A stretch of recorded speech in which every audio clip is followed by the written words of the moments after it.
What's beneath the Euphrates River? There's quite a lot of prophecies and stories surrounding this river drying up. Christianity, Islam, and ancient Babylon all have connections to this river and what's underneath it. Christianity and Islam both teach that this river will dry up, and there's an ancient legend that Babylon had a tunnel under the Euphrates that connected the two halves of the city of Babylon in Mesopotamia. I'll explain each of these in more detail. Prophecy within Christianity teaches that during the end times, the Euphrates River will dry up. Close to 2,000 years ago, written in 95 AD, the book of Revelation gives us two prophecies about the Euphrates River. The first is Revelation 9:13-15. And the sixth angel sounded, and I heard a voice from the four horns of the golden altar which is before God, saying to the six angels which had the trumpet, Loose the four angels which are bound in the great river Euphrates. And the four angels were loosed, which were prepared for an hour, and a day, and a month, and a year, for to slay the third part of men. This is in reference to the end times battles going on in that time. The next prophecy about the Euphrates tells us that it will be dried up, which is amazing because we are seeing the beginning stages of this happen right now as different nations dam up the river, and the regions surrounding the river are dealing with horrible droughts. Revelation 16:12. Then the sixth angel poured out his bowl on the great river Euphrates, and it was dried up, so that the way of the kings from the east might be prepared. Also worth noting, the Euphrates River was also mentioned in the first book of the Bible, Genesis. According to Genesis 2:14, a river named Euphrates is one of the four rivers that flow from the Garden of Eden. The other three rivers are Pishon, Gihon, and the Tigris. The book of Genesis was written 3,050 years ago, around 1065 to 1050 BC. Islam also teaches that the Euphrates River will dry up. Written 600 years after the book of Revelation, the Quran mentions the Euphrates drying up and a mountain of gold being revealed. Bukhari 7119. The hour will not come to pass before the river Euphrates dries up to reveal the mountain of gold, for which people will struggle, and 99 out of every 100 people will die in the conflict. The Prophet Muhammad said, Every guy among them will think to himself, perhaps I'm the only one who's still living.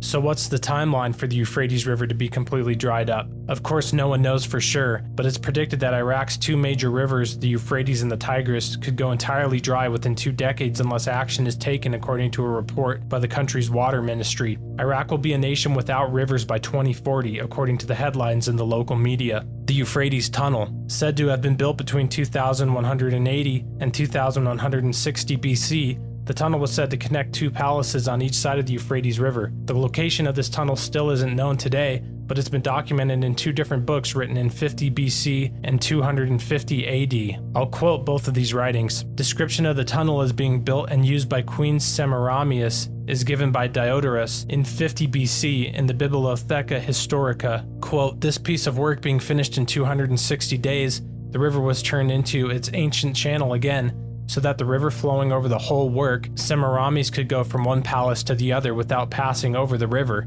She made likewise 2 brazen gates at either end of the vault, which continued to the time of the Persian Empire.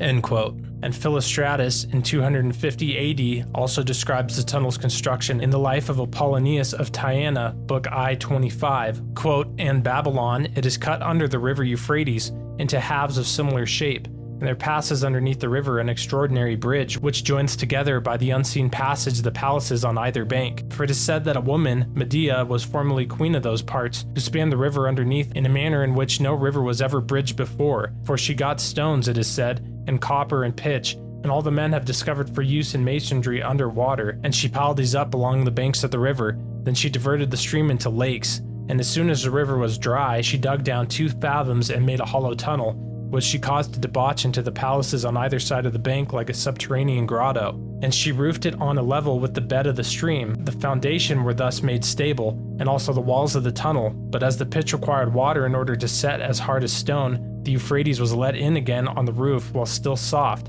and so the junction stood solid. End quote. This river has a long and interesting history, and will play a key role in the final days before Christ's return. Keeping an eye on this river will be a good way to know the times and the seasons that we're heading into in relation to the last days. It's interesting to see how much of the surrounding region had supernatural ties to the Euphrates River. The Assyrian river deity was named Euphrates and lived in Western Asia and was known as the god of the rivers in modern-day Turkey and Iraq. From the Bible to Babylon, the Euphrates has been a major part of Earth's history and will continue to. Its drying up proves Bible prophecy is happening right now during our lives. Since up to this point, every other Bible prophecy has come to pass, it's important to watch for the ones that have yet to be fulfilled. which every day more and more are moving to their fulfillment. I'll link a video in the description below of 5 Bible prophecies that are happening right now as you watch this video. Since the Garden of Eden, the Euphrates River was flowing, and as its waters dry up, that's our sign of the final days of earth as we know it. Soon Jesus Christ, the Son of God and one with God, will return and rule for the 1,000-year millennial reign. What an amazing day that will be. If you like my channel and would like to support it, you can join and become a member here on YouTube, or you can join over on Patreon. Leaving likes and sharing also helps my channel too.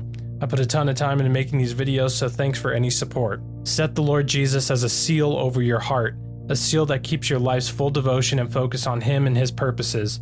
For the love of God is greater than mighty waters and fiery flames, and all the wealth of the world is nothing in comparison to it. Thanks for watching, and God bless.